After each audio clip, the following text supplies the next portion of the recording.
Hello, everyone, and welcome to Chat and Meditation. I am Agni James, I'm Danielle Johnson.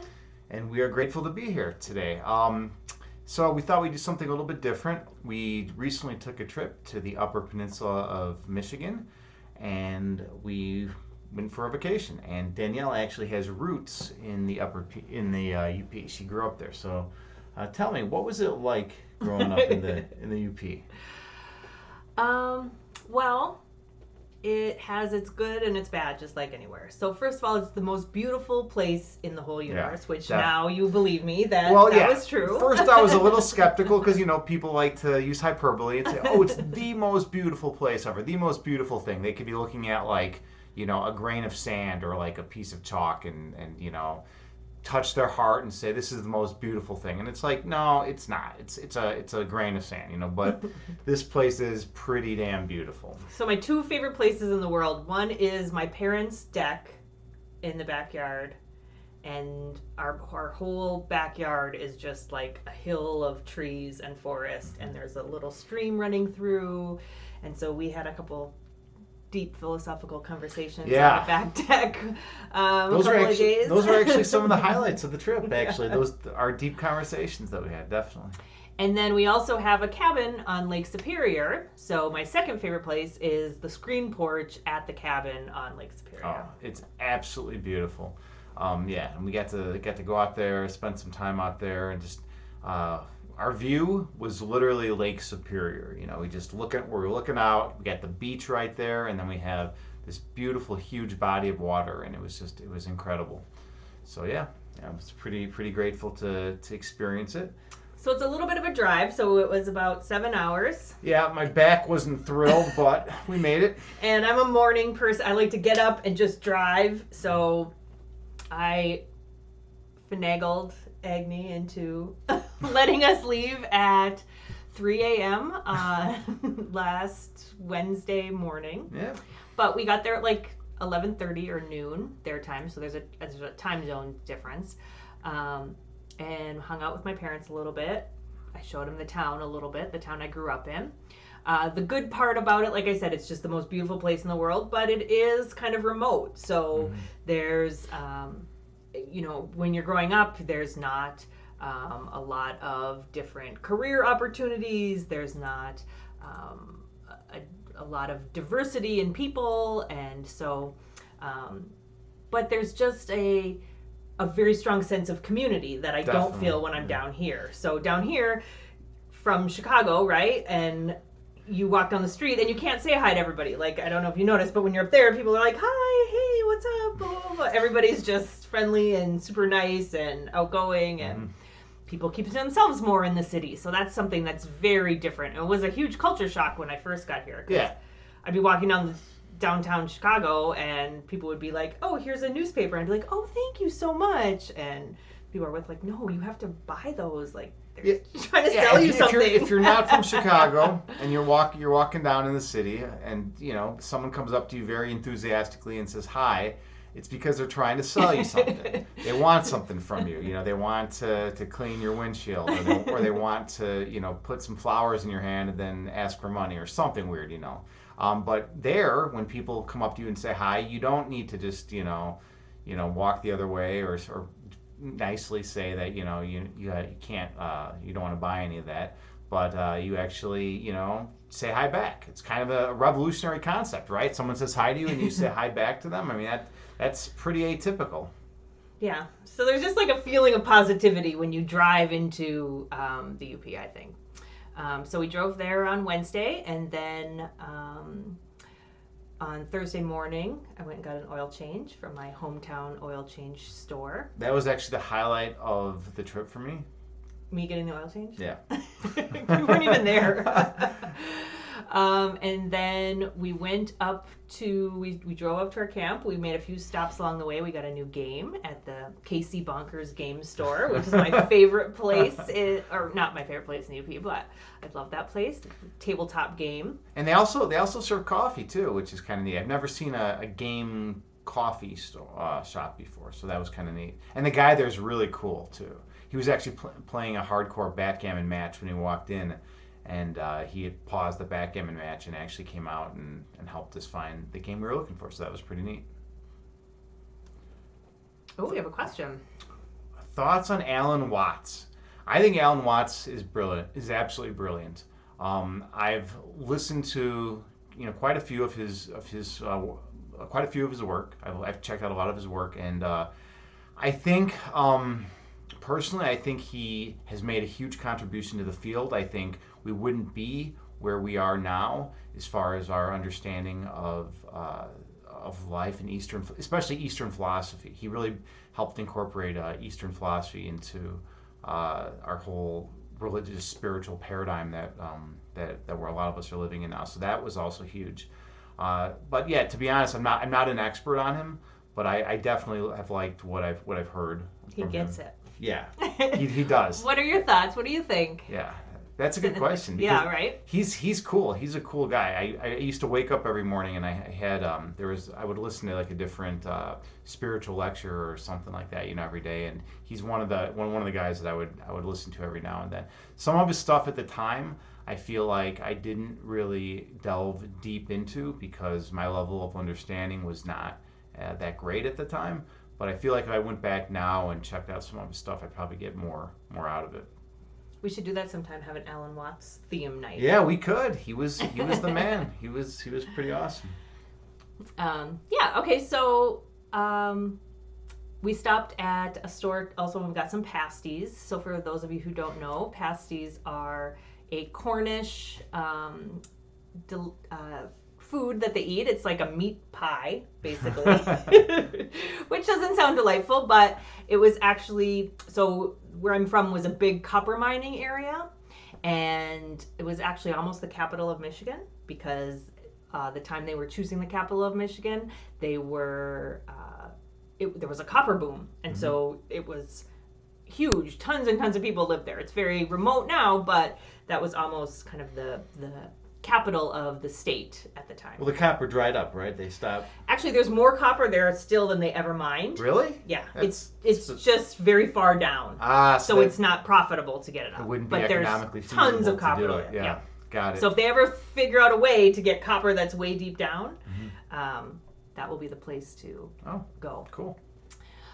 So we had a pasty, and that was delicious. And they make really good cookies too. It's called Tony's Country Kitchen, so that was good.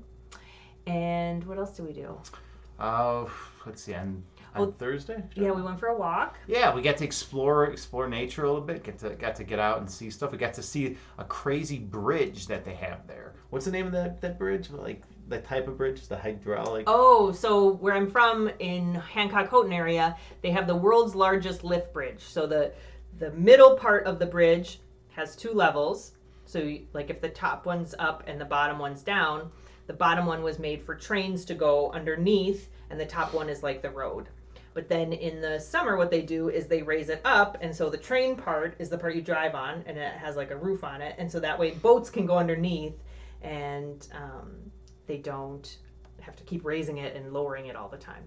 But then we did get stopped and got to see a boat, like they had to raise it all the way up because a big boat came, and so they raised it all the way up, and a boat went under. But it's the largest bridge of its kind in the world. It's pretty cool, and it's, from what I understand, the only bridge that actually can get you to Hancock, right? Yes, so we're technically on an island, and that worried Agni a little. Yeah, I was thinking, what happens if this bridge just breaks? Like, it goes down, it goes up, and then you're just stuck there forever, and then a zombie apocalypse happens, and you hope you're going to be all right, but you just never know. You never know what's going to happen if you're stuck on the other side of a bridge, and it's. Yeah, but if the zombie apocalypse is on the other side, then you blow up the bridge and now you're safe. I guess that's one way of doing it. Yeah.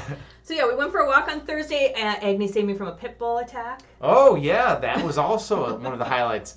So Danielle tends to be very, very friendly with animals. She has a dog named Bella, and her dog's a great dog. And she likes to just give animals love, which I like to too. But we were walking down this path, and this pit bull comes running down the driveway, and is just staring right at us, with like a death stare. And Danielle wanted to go up and start petting it, and run. She didn't know which one she wanted to do. So So I was, kind of like casually saying, all right, we're just gonna slowly, walk away. And she didn't really understand the threat, but we walked down the path and walked away, and the pit bull followed us just at like about maybe 20 feet away. And then we got to a certain point, and it decided that we were no longer a threat, and it turned around. But I'm glad you didn't start petting the pit bull, without an owner in sight. I was just kidding about the running part. All right. Well, I never know with you, so. And then the other big thing was Agni took his first sauna in the UP. Yeah, by the way, in the UP, they're all messed up and they pronounce it sauna. It's like a sauna. We're talking about a sauna here, right? Well, everyone in the world, other than these people, pronounce it sauna. I mean, to be fair, we have the largest Finnish population in the United States, up in the UP. And saunas were invented in Finland, so that's who created them. And if you go to any Finnish person and ask what it's called, the answer is going to be sauna. So I'm not sure that I'm the one who's saying it wrong. Okay, well, fair enough. All right, so you pronounced it sauna with the correct pronunciation. So I got to go in the sauna and just sit there and relax and taking all the heat, and it's pretty nice. It's pretty amazing that she has a sauna on her property. That's pretty cool. Like, I don't really know anyone else who has their own private sauna. It just sounds weird even saying like that, sauna, but whatever. I'll humor you for the course of this. Or just for correctness. I am an analytic philosopher. I'm supposed to say words correctly, but well, I don't know. It just seems weird to say it that way, but I'll do it. I'll do it from now on. And then you went in Lake Superior. Yes, yeah. And then the water was chilly, but I was staring out at this huge body of water. Lake Superior, I believe, is the greatest of the 5 lakes, right? The biggest. Mm-hmm. Yeah. So I think it might be the biggest freshwater lake in the world. Oh, really? Yeah. So I might be wrong. All right. So I'm staring out at the biggest freshwater lake in the universe. I'm going to go as far as whoa. say. Because and that's totally unsubstantiated. I have no evidence to support that claim, but I'm going to say it's definitely the case because I'm in that kind of mood right now. So I'm out there staring at the biggest body of fresh water in the universe, and I was like, well, no one else is swimming out there. There's really not many people even out because it was kind of it was pretty cold. But let me go for a swim. Why not? So I went out there. And you get in a cold body of water. Obviously, initially you're freezing and whatnot, and then you try to move around a little bit and warm up. And it was really, really cold. But I decided to tough it out and just use some breathing techniques and stuff like that, and just kind of acclimate to it. And I regulated to my body temperature to the temperature of the water, and everything was great after a while. Then I came back and I felt great. I went directly from the sauna directly into Lake Superior, and that was nice. So yeah, awesome. Yeah, and so we just spent time in nature. We climbed a waterfall. That was a pretty good. That was awesome. So by me, there's a place called Waterfall Glen, and they have this piddly little waterfall. It's like like maybe 8 feet high or something at the most, maybe 8 feet high. But here, Danielle had a legitimate waterfall in her hometown, so we climbed up the side of this huge waterfall, and that was pretty neat. Yep, and met some monks. Yeah. So there were some monks living out there, and I wanted to go discuss philosophy and spirituality with them. So I went and knocked on their door, and I kind of caught them off guard, to be perfectly honest. They were not expecting someone just to knock on their front door and want to discuss philosophy. And they kind of just, the guy that answered it looked like he had just woken up or something, but he directed us to another location where they sell some baked goods, and he said the monks there would be able to answer our questions. So then we were all excited about that, and we went over to that other location to talk to those monks, and those monks didn't really want to talk about it either. To be fair, it was pretty busy. It was their opening day, and they were just getting their bakery set up, so... You know what, though? If you're a monk, if that is your passion and your what you want to do with your life, you should be willing to have a conversation, at least talk a pretty good deal about your fundamental beliefs and whatnot. At least I feel like he warmed up at the end.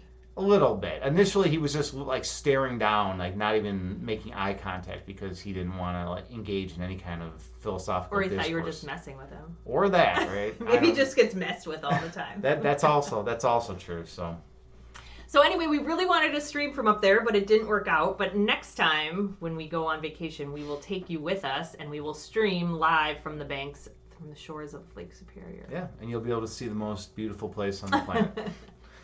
All right. Okay. So, does anyone have any questions or concerns? Otherwise, we will start the meditation.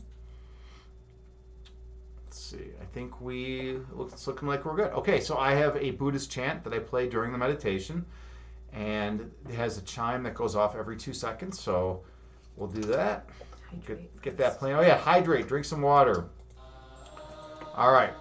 You're going to want to get in a nice, comfortable seated position.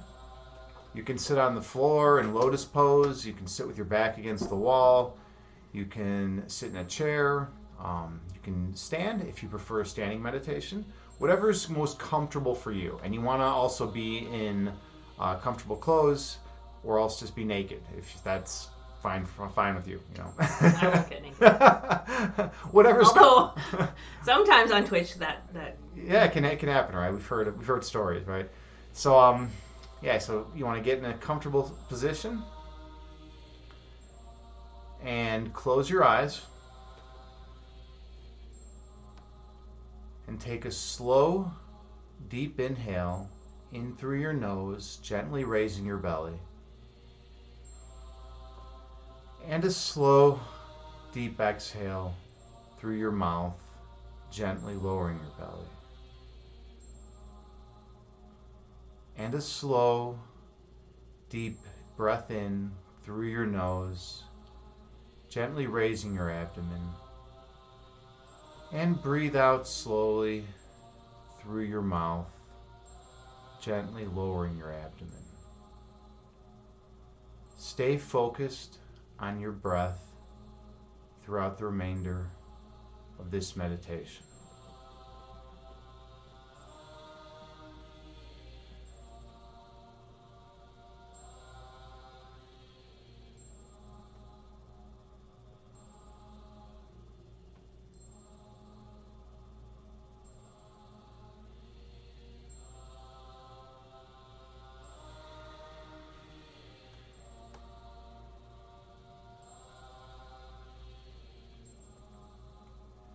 Inhale, 4, 6, 8.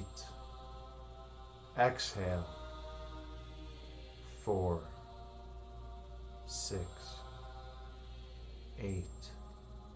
Breathe in, 4, 6, 8. Breathe out, 4, 6, 8. Stay true to your breath.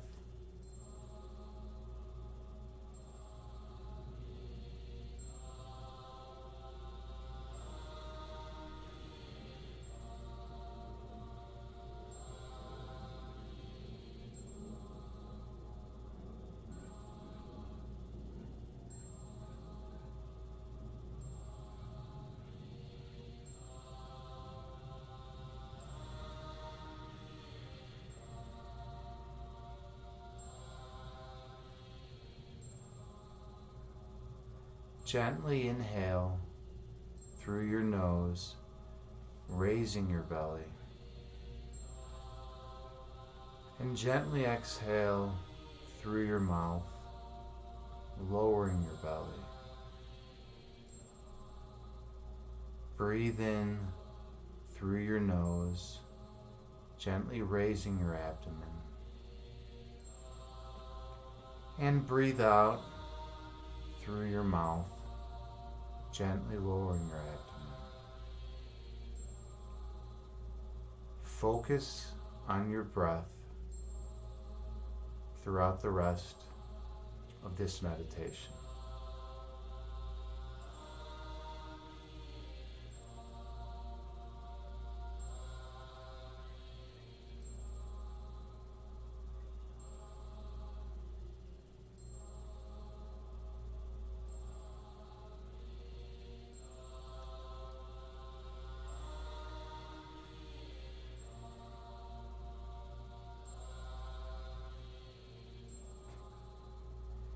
As you breathe in through your nose, visualize chi energy flooding into your body. And as you exhale through your mouth, release all distracting thoughts and feelings. Breathe in through your nose, visualizing golden light flooding in. And breathe out through your mouth, releasing all that does not serve you well. Stay true to your breath.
When distracting thoughts enter your mind, gently release them and return your source of attention to your breath. The breath is the foundation of all meditation and yoga. By mastering one's breath, you learn to master yourself. Inhale, 4, 6, 8. Exhale, 4, 6,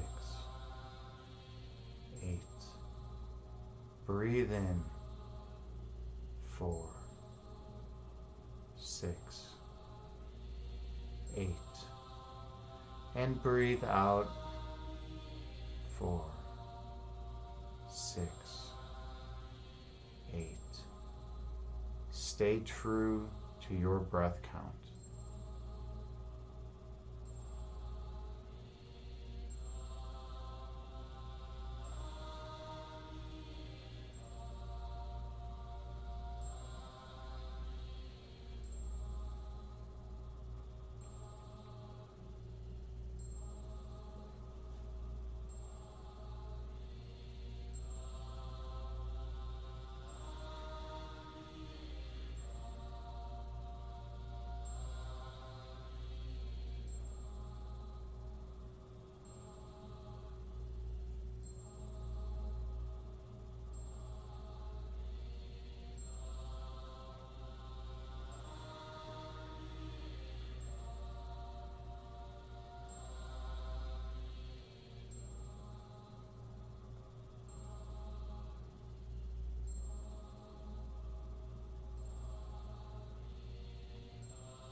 When we go out in the phenomenal world, that is the world of sensory perception,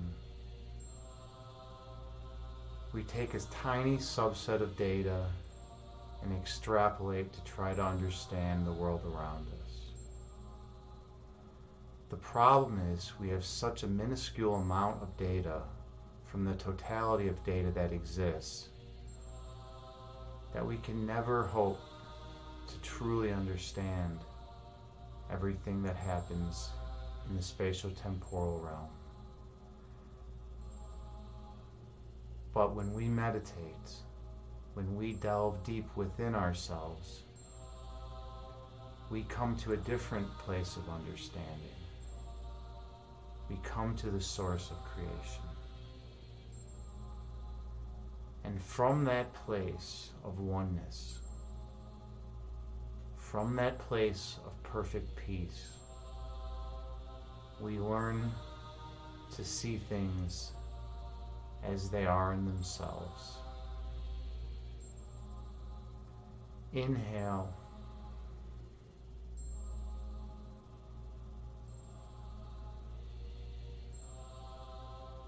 Exhale.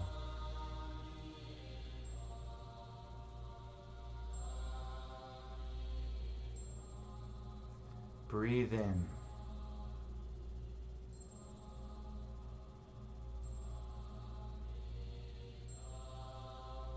Breathe out.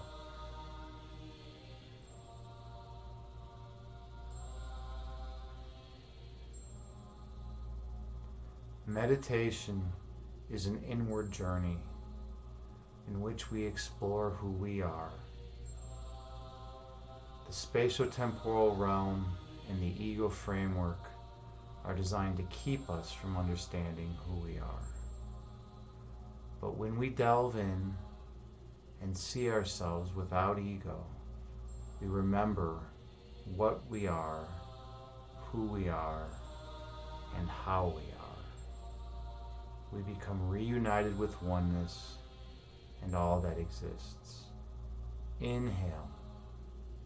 4, 6, 8. Exhale. 4, 6, 8. Breathe in, gently raising your belly.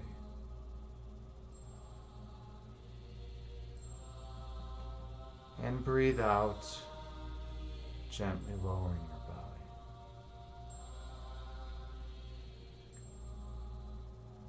What we see in the external phenomenal world is a manifestation of our inward condition.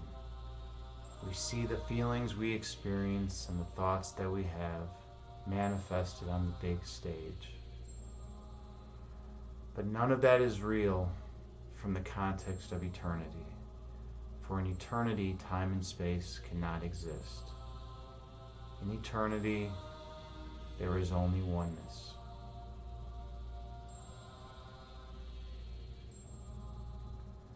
So when we believe in a dualistic framework, what we're believing in is something that isn't real.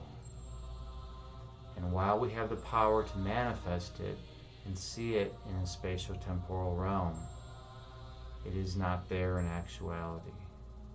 But we live in it as if it is real. And we do our daily chores and our daily things. And we seek for things in the external world. And we try to obtain desired satisfaction. But all that implies a lack. For one would not go out into the external world searching for something if one realized that everything they needed was already within them at all times. For our true essence is eternal, and we have everything we need. For that is how we were created, and that is who we are. Inhale. 4, 6, 8.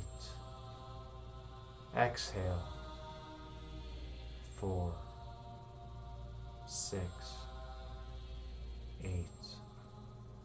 Breathe in through your nose, gently raising your belly. And breathe out through your mouth, gently lowering your belly. Accept the notion that you have everything you need to be perfectly happy and at peace already within you. And you will identify with that belief, for it is your truth. It is capital T truth, objective truth from the context of eternity. That's how we view the world, if we so choose.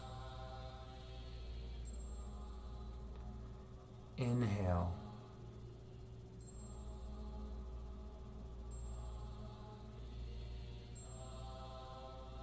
Exhale.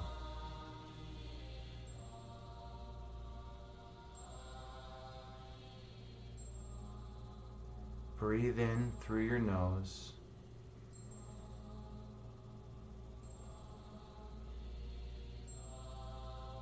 And breathe out through your mouth.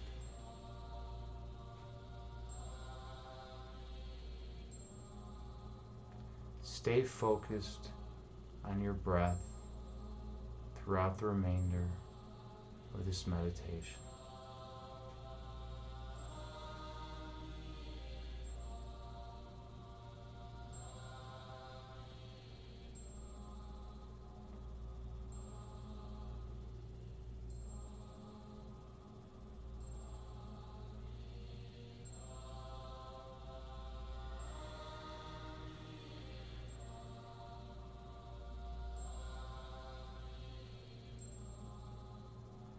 Breathe in, recognizing that your true essence is love. And breathe out, releasing all ego from your being. Inhale, recognizing that your nature is light. And exhale, releasing all darkness from your being. With even a single light, there can be no darkness.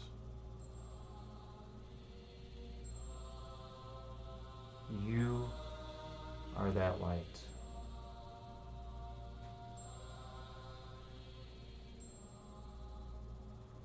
That is the light that you are born with.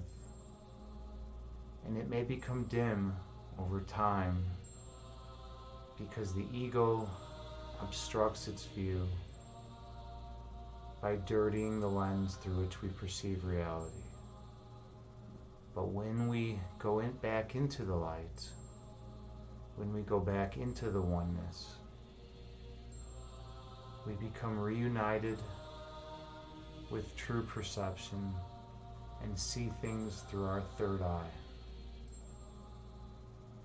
When we do that, we remember who we are and we lose this ego framework, for it no longer serves a purpose and it is forgotten. Inhale through your nose, gently raising your belly, and exhale through your mouth, gently lowering your belly. Breathe in through your nose, gently raising your abdomen. And breathe out through your mouth, gently lowering your abdomen. Be one with your breath.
By showing up for this meditation, you do a great service not only to yourself, but to all the people in your world.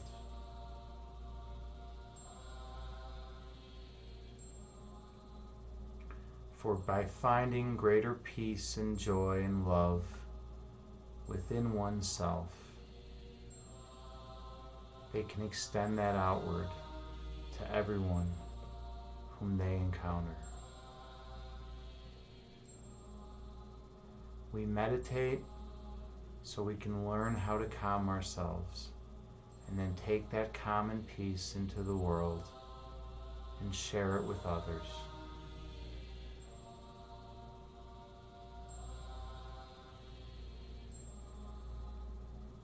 What this world needs is healing. The world needs to remember who we really are and why we are here. Our ultimate purpose, our ultimate oneness. So as you breathe in through your nose, choose to let go of the dualistic framework and choose a monist approach to understanding totality. For seeing things through the lens of oneness, you can feel nothing but joy and love, for that is your nature.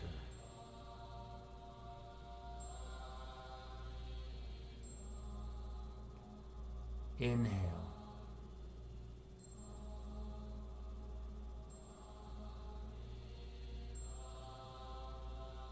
Exhale.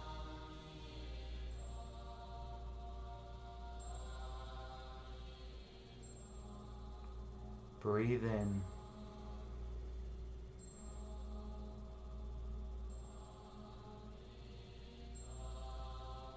Breathe out.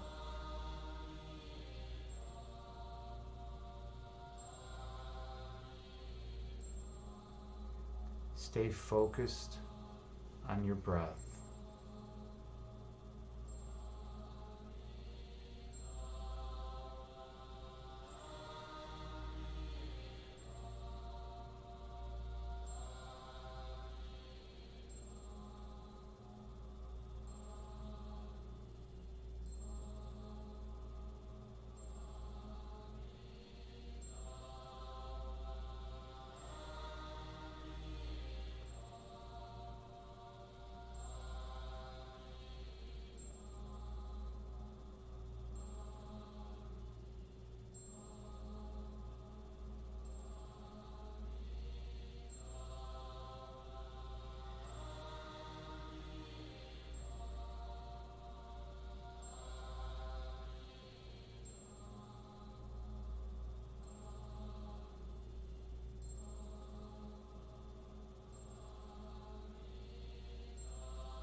Inhale, filling your abdomen with the biggest breath of the day. And exhale, releasing all ego from your being.